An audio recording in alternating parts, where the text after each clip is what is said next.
আপনারা ভালো আছেন? 12 তারিখের জন্য প্রস্তুত? 12 তারিখ নতুন জালেম যদি হামলা করতে আসে কি করবেন? প্রতিরোধ করা যাবে? এই কুমিল্লায় যে একজন টাইগার আছে তাহের সাহেব মঞ্চে বসা, ওনার ভাষায় বলতে চাই 12 তারিখ নো হাঙ্কি পাঙ্কি। সংগ্রামী সাথী এবং বন্ধুগণ, আজকে বিএনপি গুলশান অফিসে একটি প্রেস কনফারেন্স ডাকা হয়েছিল। কয়েকদিন পর জাতীয় নির্বাচন। আমি বেশ আগ্রহ নিয়ে অনলাইন পত্রিকায় যে জানার চেষ্টা করলাম প্রেস কনফারেন্সের গুরুত্বপূর্ণ বিষয়টা কি। দেখলাম আনুষ্ঠানিক প্রেস কনফারেন্স করে অনেক ঢাকঢোল পিটিয়ে একটা কথাই ঘুরিয়ে ফিরিয়ে বলেছে, সেটা হচ্ছে বাংলাদেশ জামাত ইসলামী যদি ক্ষমতায় আসে তাহলে দেশের নারীরা নাকি ভীষণ বিপদে পড়বে। এটাই হচ্ছে প্রেস কনফারেন্সের বিষয়বস্তু।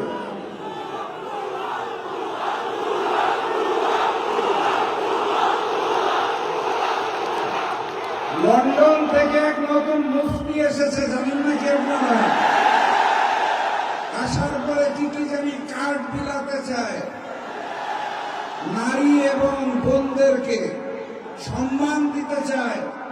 আর বিগত কয়েকদিন ধরে নতুন জালেম বিএনপি সন্ত্রাসীরা আমাদের নারী কর্মীদের উপর হামলা করছে, তাদেরকে বিভক্ত করার হুমকি দিচ্ছে, তাদেরকে প্রচারণায় যেতে বাধা দেওয়া হচ্ছে। আর তারা বলতে চায় জামাত ক্ষমতায় গেলে নারীরা বিপদে পড়বে।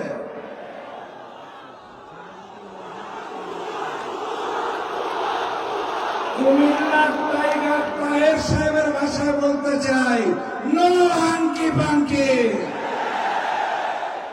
সংগ্রামী সাথী এবং বন্ধুগণ, ভারতের একটা শহর আছে শিলং, সেখানে অতি উন্নত রিসর্টে বসে ভারতীয় ট্রেনিং নিয়ে দেশে নেমে এক বড় নেতা নির্বাচনে অংশগ্রহণ করছেন এবং মিথ্যাচারে লিপ্ত হয়েছেন।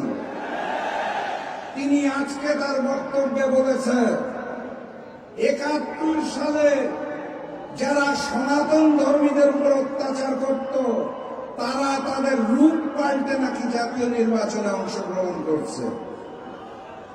আমি ওনাকে স্পষ্ট ভাষায় বলতে চাই, ওই ফ্যাসিস্ট শেখ হাসিনা আর ভারতের বয়ান এই নতুন বাংলাদেশে চলবে না। আপনার নেত্রী দেশনেত্রী বেগম খালেদা জিয়া বারবার ঘোষণা দিয়েছিল জামাতে কোনো যুদ্ধ অপরাধী নাই, ক্যাঙ্গারু কোর্টের মাধ্যমে রাজনৈতিক প্রতিহিংসা চলছে। আজকে আপনি জামাতকে উদ্দেশ্য করে এই কথা বলেন। আপনি কি দেশনেত্রী বেগম খালেদা জিয়ার চেয়ে বড় বিএনপি হয়েছেন? আমরা দেশনেত্রীর সেই বয়ানকে বিশ্বাস করি। অতএব ভারতীয় ট্রেনিং এর মিথ্যাচার চলবে না। সংগ্রামী সাথী এবং বন্ধুগণ, লন্ডনী মুফতি সাহেব দেশে নেমে বলতে চায় এই বাংলাদেশকে উনি কার্ড বিলিয়ে 12,000 কিলোমিটার খাল খনন করে প্রতি বছর 5 কোটি গাছ লাগিয়ে পরিবর্তন করে ফেলবেন। প্রায় 20,000 কিলোমিটার খাল খনন করার জন্য প্রত্যেক দিন 11 কিলোমিটার খাল খনন করতে হয়, যেটা সম্ভব নয়। এই জাতীয় আজগুবি গল্প দিয়ে নতুন বাংলাদেশে নতুন প্রজন্মকে ভুল বোঝানোর চেষ্টা করবেন না। কথাবার্তা পরিষ্কার, কুমিল্লাবাসীকে স্পষ্ট ভাষায় জানিয়ে দিতে চাই, দাঁড়িপাল্লা, শাপলাকলি, দেওয়ালগড়ি সবকিছুই আমাদের 11 দলের প্রতীক।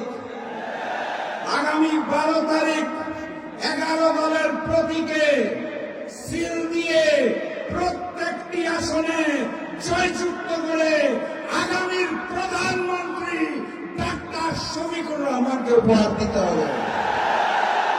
পারবেন আপনারা? আলহামদুলিল্লাহ। সেই ভোট দেওয়ার আগে আরেকটা ভোট আছে, মনে আছে তো?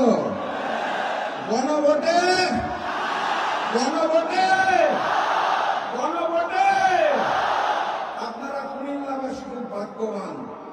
ডাক্তার শফিকুর রহমান প্রধানমন্ত্রী হওয়ার পর একটা বড় মন্ত্রণালয়ের দায়িত্ব যিনি নেবেন, আমি বিশ্বাস করি কুমিল্লাবাসীর পক্ষ থেকে সেই টাইগার তায়ের সাহেব আপনাদের কুমিল্লার সন্তান। অতএব জীবন দিয়ে নামতে হবে।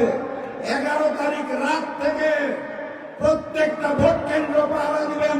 ফলাফল ঘোষণার আগ পর্যন্ত ছাত্র তরুণ যুব সমাজের দায়িত্ব ভোট কেন্দ্র পাহারা দেওয়ার। পুরাতন জালেম দেশ ছেড়ে দিল্লি পালিয়েছে, নতুন জালেম ওই যাবে, দিল্লি নয়, পিন্ডি নয়, সবার আগে লন্ডন যাবে। দেখা হবে বিজয়ে। বিজয়ের পথে যাত্রা শুরু, জীবন অথবা মৃত্যু। আসসালামু আলাইকুম।